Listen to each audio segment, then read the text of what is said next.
Greetings, Windmills. And I'm George, and welcome back to the Windmill for, of course, Nightwish. Nightwish. Except it's not. So, Ghost Love Score by Nightwish is the most reacted song in the world. Yes, and Pisces by Ginger. Well, probably. And we can't react to it. Because we know it since we were bloody 17. So that's 6 years ago or something. But now we can, because of our good friends in Scardust. And to every Nightwish fan who's about to just click away because it's not actually Nightwish, don't! Hang on. This is one of the very few bands in the world that is as good as Nightwish. And if you listen to this, you shall see that's the case. We haven't listened to it yet. Who knows? Maybe it's very, very, very bad. I mean, they did put out Elan and Noise before, and I've seen those, and they were very, very, very, very, very good. So, the only thing very, very, very bad here is your opinion. So anyway, now.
Siren from the deep came to me, sang my name, my longing. Still I write my songs about that dream of mine, worth everything I may ever be. The child will be born again, that siren carried him to me. First of them true loves, singing on the shoulders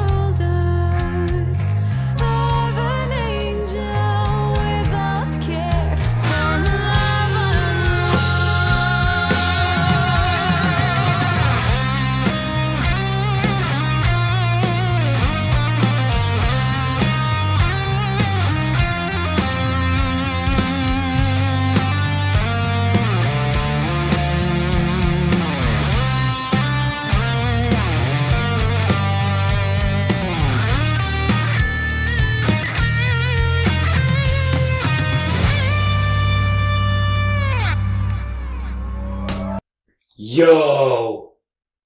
This is absolutely spectacular. It's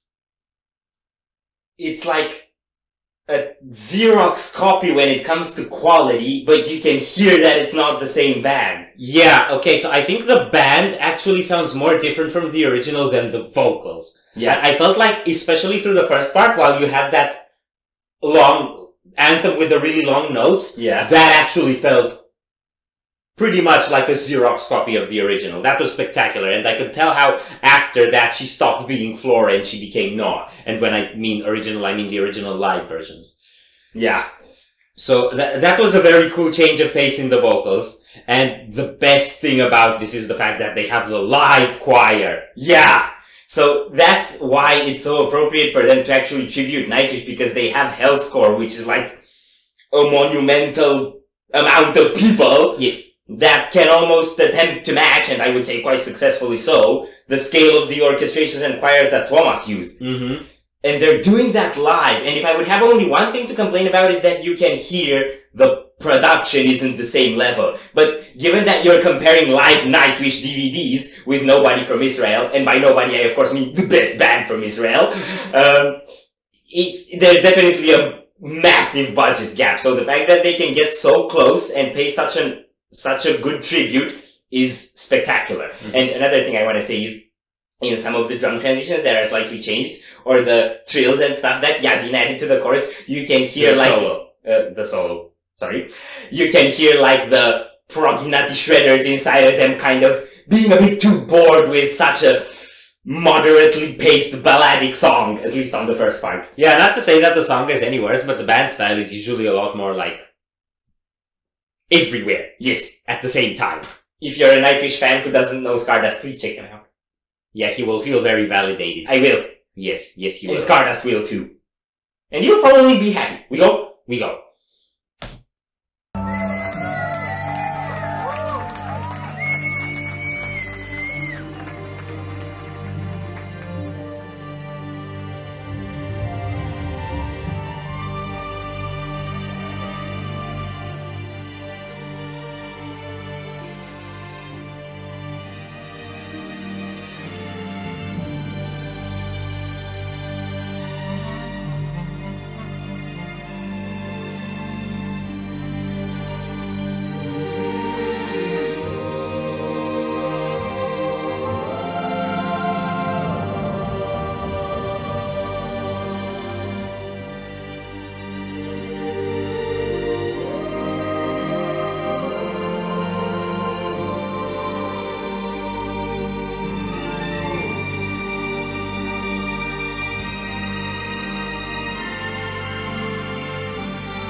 תודה רבה מועדון האזור.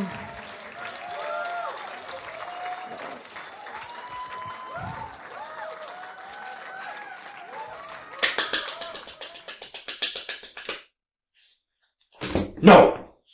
What? No! Why don't you do that? Yes, you can. No. Yes. No. Yes. No. Yes.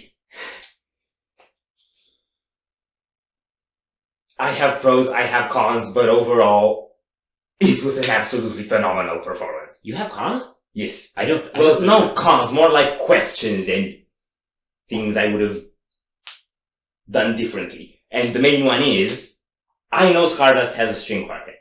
Yes.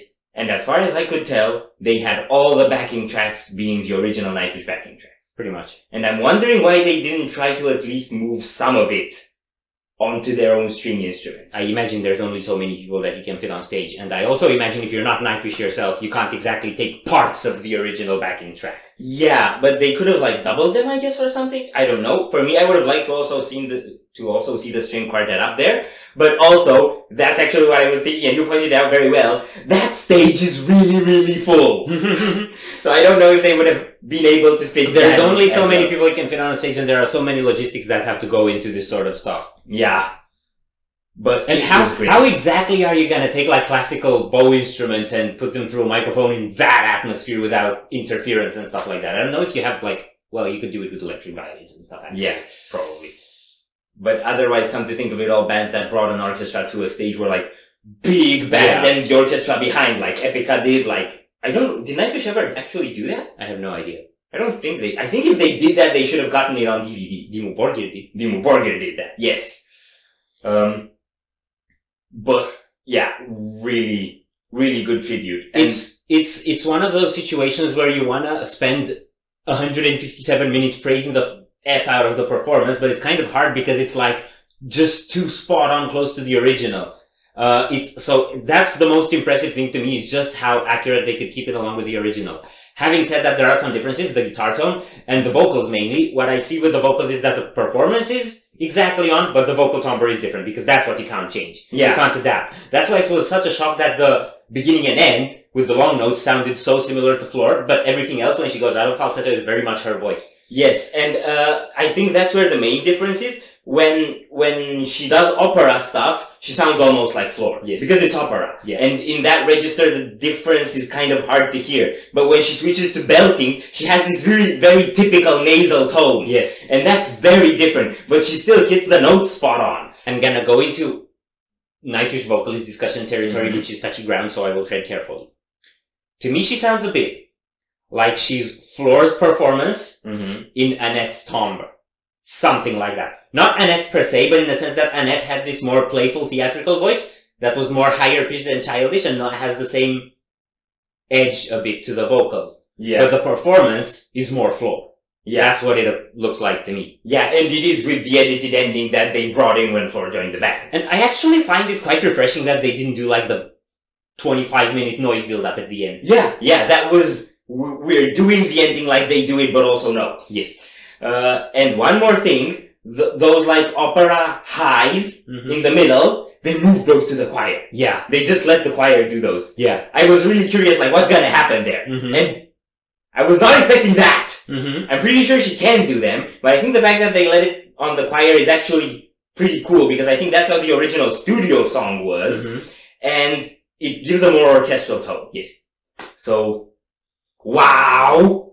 I agree with that. Yes. And also, we got to react to Ghost Love Score! Yes, finally! So, much gratitude to Scardust for this tremendous opportunity. Now our channel is gonna explode. No, it won't. Yes, it will. I think that's a bit arrogant of you to assume. It depends what you mean by explode. It might actually explode. Yes.